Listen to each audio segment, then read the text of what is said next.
This is a video on how to do clipper work on the body.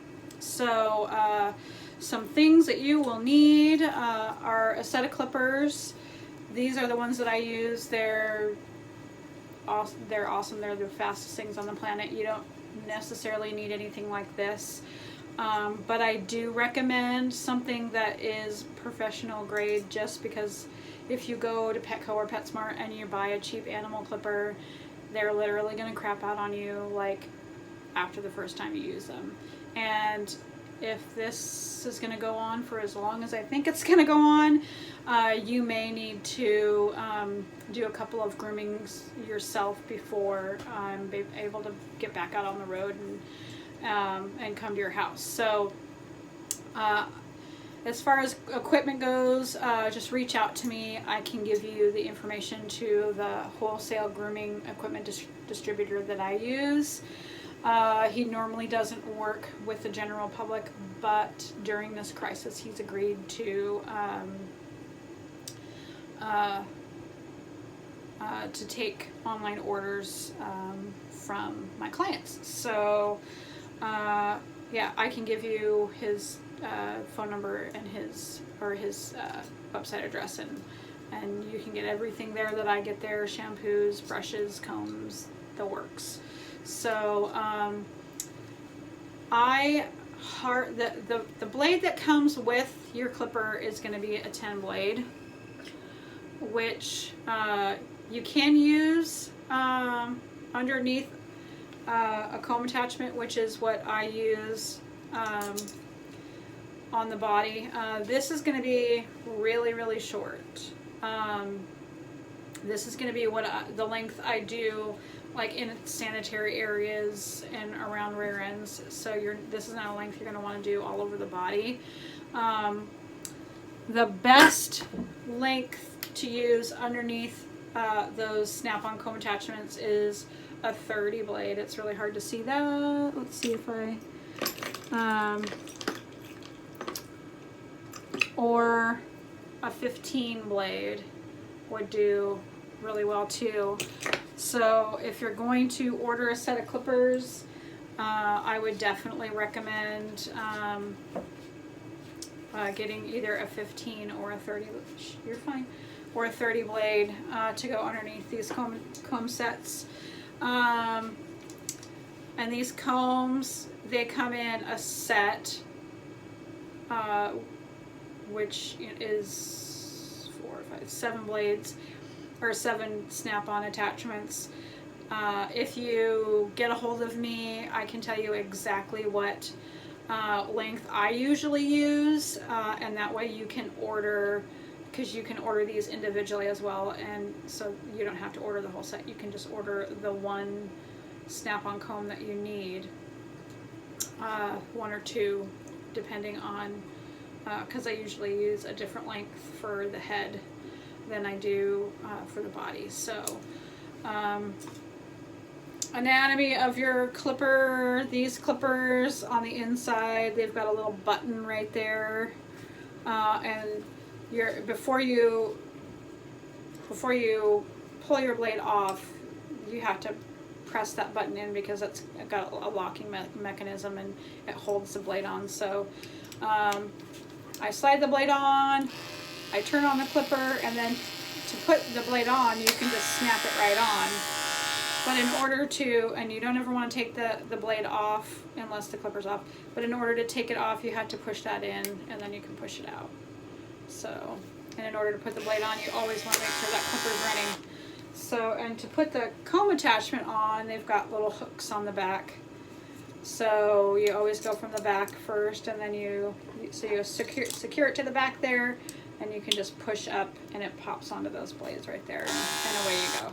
These are a little loud just because I need to change the blade drive inside, but you get the gist. So so you've brushed your dog out completely. You know, there's no mats in him or her anywhere. And then, so once they're mat free, then you start your clipper work. Up. And you always want to go with the grain of the coat. And I always start on the back, on the back, and I'm only gonna, I do a different length on his legs than I do on his body, so I'm just gonna do the body for you and then kind of explain how I do the legs. Because you'll get the general idea of what you want to do when I'm clipping his body. So yeah, so I always start with the back. You can start pretty much wherever you want. I use nice long strokes, and I'm going to overlap. So if I start here, my next stroke, if I start there, my next stroke is going to be about halfway through the stroke that I just did. And that's just to make sure you're getting every last hair that you possibly can off, and you're getting a nice kind of smooth finish.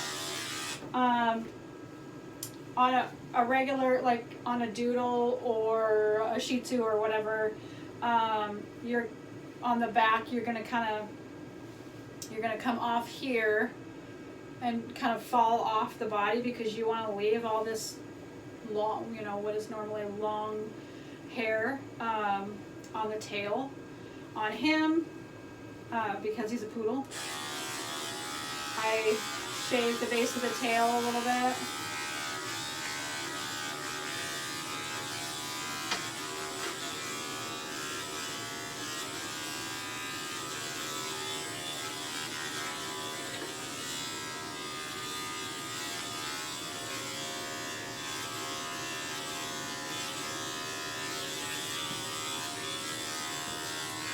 And normally how hair grows, you know, it kind of starts here and it grows this way on a dog.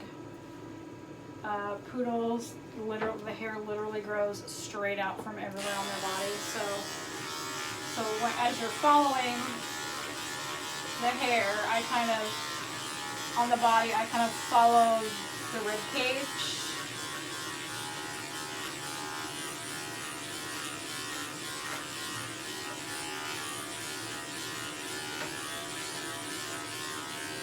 And then on the bottom, just to make sure that belly is nice and tight, I got a little boy here, so I always make sure that I put my hand right there so I'm not catching anything I don't want to catch.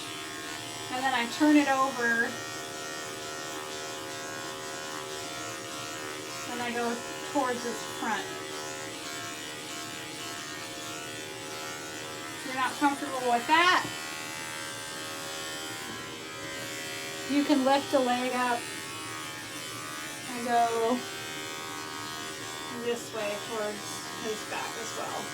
But again, you just want to be careful of his private parts. Make sure you're not catching anything that you don't want to catch. So if you were going to go one length all over, which most often is the case, and again, if you reach out to me, I can tell you whether or not I do that on your dog for 100% sure. You're just gonna, I'm not gonna turn it on because I don't want to take the length off, but you're basically gonna just keep following down the leg towards the toe. When you come to the back of the leg, I always go this way. I don't ever go straight down the back of the leg because that tendon is skinny, and the room between the blades is such that tendon, even though you don't think it will, it can fly right in between those the tines on this comb, and you'll hit it with the blade underneath. So I always, when I'm shaving that back leg, I always try to either shave the outside or shave on the inside. So I'm kind of like a river would flow around a rock. I'm kind of going out and around that tendon so that I'm not, I'm sure that I'm not going to catch that tendon. And the front legs are obviously easier because, you know, they're nice thick bones, and you don't have to worry about, there is some skin in the armpit here that you want to be careful of. So I would start on that same flat plane, you know, shave everything off. You can shave everything off the front, off the sides, and then in the armpit I would come this way and then lift his leg up and try to go as flat as I can coming in from this way.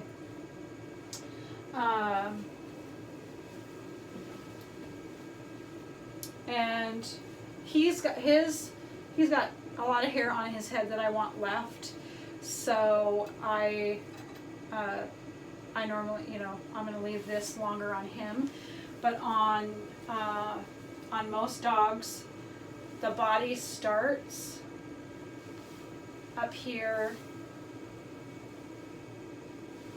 It's kind of hard to see because it's so bright.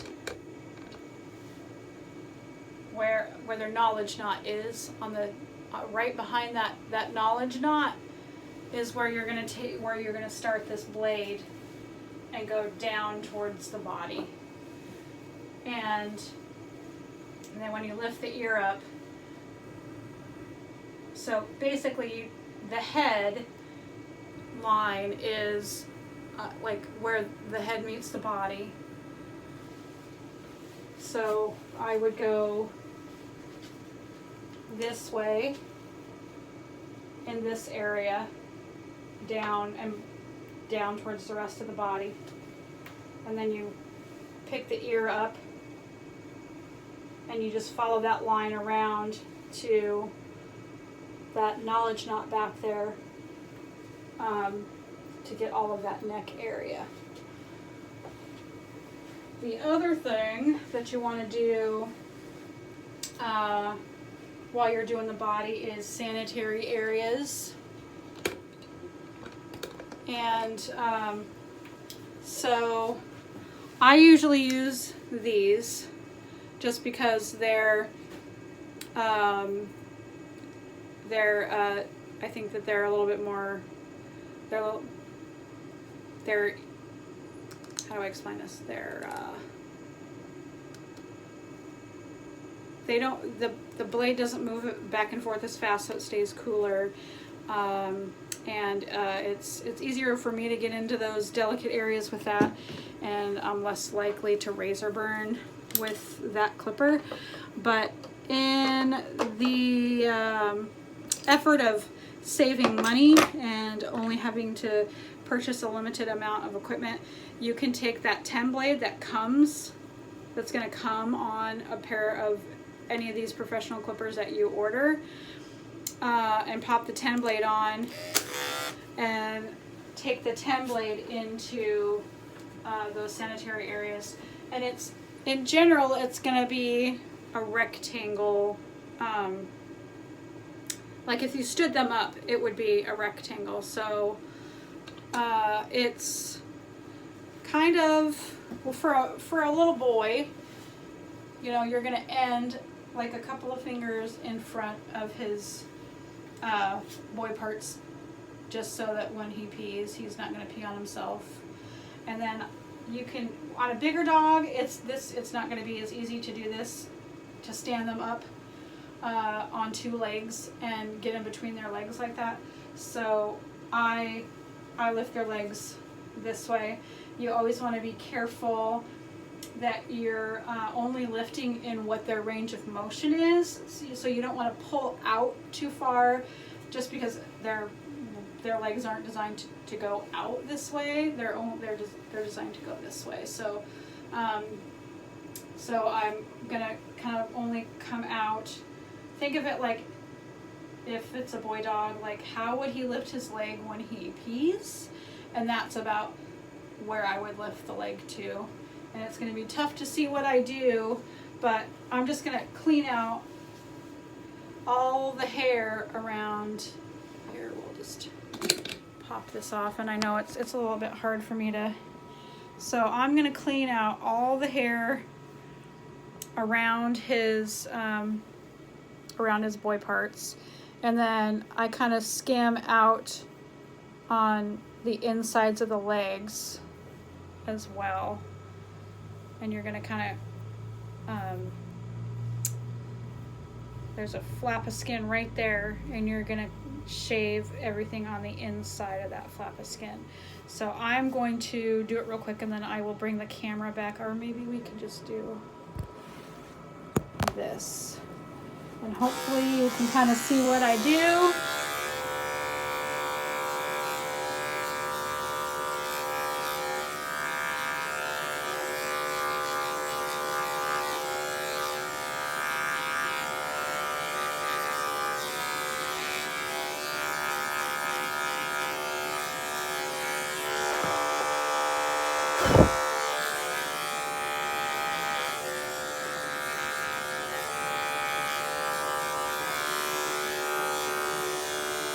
And when I go in front, I just kind of grab the end of his little pee-pee and make sure I'm not going to get caught on anything. Alright, so I only did one side, but you can kind of see that I got the majority of that hair out and around from his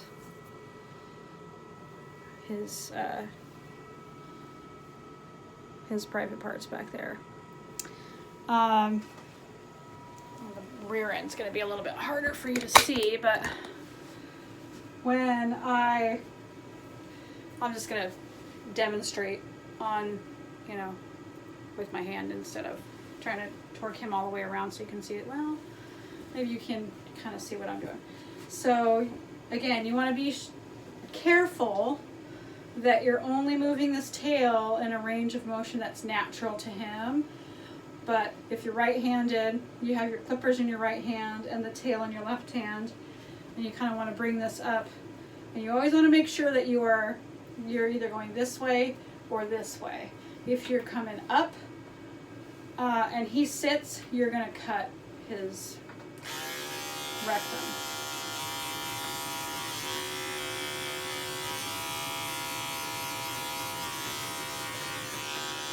And I just like to make sure that I clean anything that's gonna flop over in front of his rectum, so that you basically don't have this giant bullseye when he's walking away from you, and that's all you see is his butt.